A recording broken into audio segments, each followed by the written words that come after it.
Well, what a mess. Keir Starmer today convened an investment summit, an international investment summit. All sounds very purposeful and very progressive, doesn't it?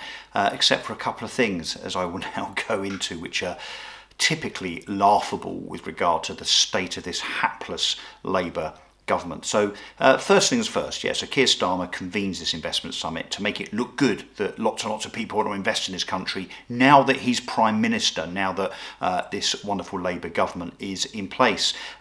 Except I'm not sure that all of the front bench of the Labour government got the memo, particularly Louise Haigh, who just a couple of days before this summit, which was held today, Monday the 14th of October, she decides to slag off one of the main participants by slating P&O Ferries, saying that they're a bad company and that they treat their staff badly, in her opinion, except not realising, presumably because she's a pink-haired moron, that the P&O Ferries company is owned by DP World, that Middle Eastern business that actually had packed their bags and were on their way over here to come to the summit, complete with a £1 billion investment in Britain. Now imagine if you're the owners of DP World, the management team, the executives, hearing that a member of the government that has invited you over to a summit to try and tempt you to invest in Britain. At the same time, that government, a government spokesperson, an MP of the most senior kind, really, Louise Haigh, Transport Secretary, slags you off and says that you run bad businesses and more, that your business should be boycotted. Well, you can imagine, those bags were unpacked very, very quickly indeed, and that delegation decided, as of Saturday, that they weren't coming after all, and nor was their £1 billion. So Keir Starmer's team, no doubt, over the weekend from Number 10, frantically ringing DP World and desperately trying to get them to come back to the table.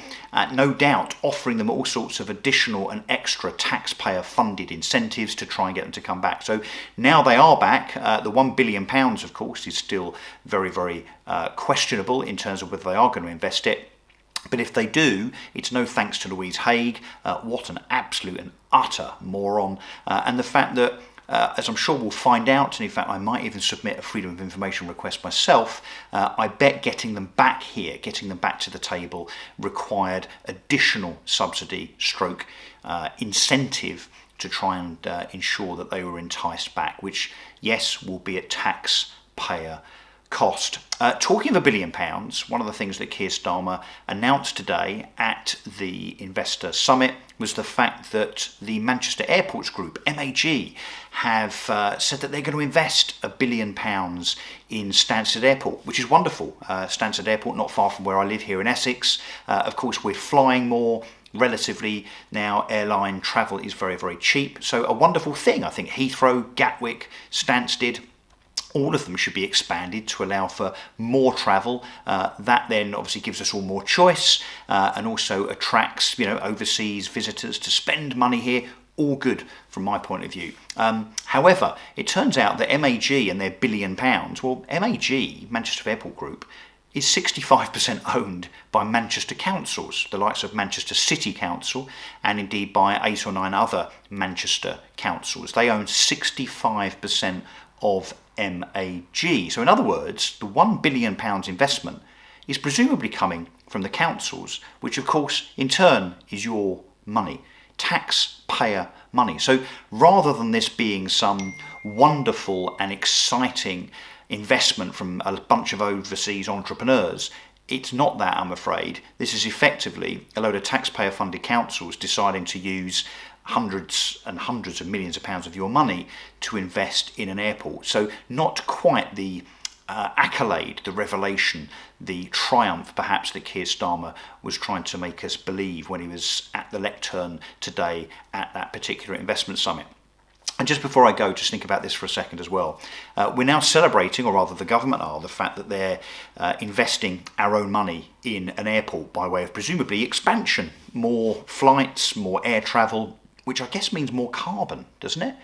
Well, I wonder what Ed Miliband has to say about that. This is the climate clown, the extremist, the climate zealot, the muppet that can't even eat a sandwich properly, who has been tasked with single-handedly destroying Britain and its economy by trying to take us back to the Dark Ages by eradicating all carbon from our atmosphere, which he has said, of course, means that by 2030 we need to get pretty much to net zero. So no more petrol cars, no more diesel cars, no more petrol pumps, no more lorries transporting things around, presumably no more domestic boilers. Yes, indeed, we will all freeze to death. It's not just pensioners, it seems. It's going to be all of us.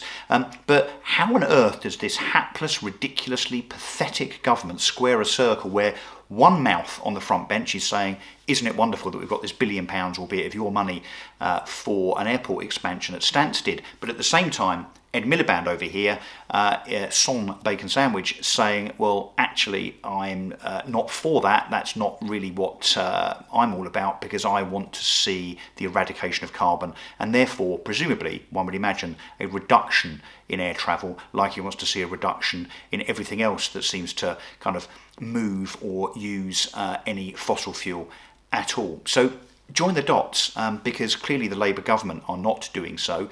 This is all about face. It's a bit like an episode of the In-Betweeners does politics, isn't it? Like some sixth form ideological political nonsense, some sixth form debating society that somehow now have been elected by you lot, or 20% of you, to run the country.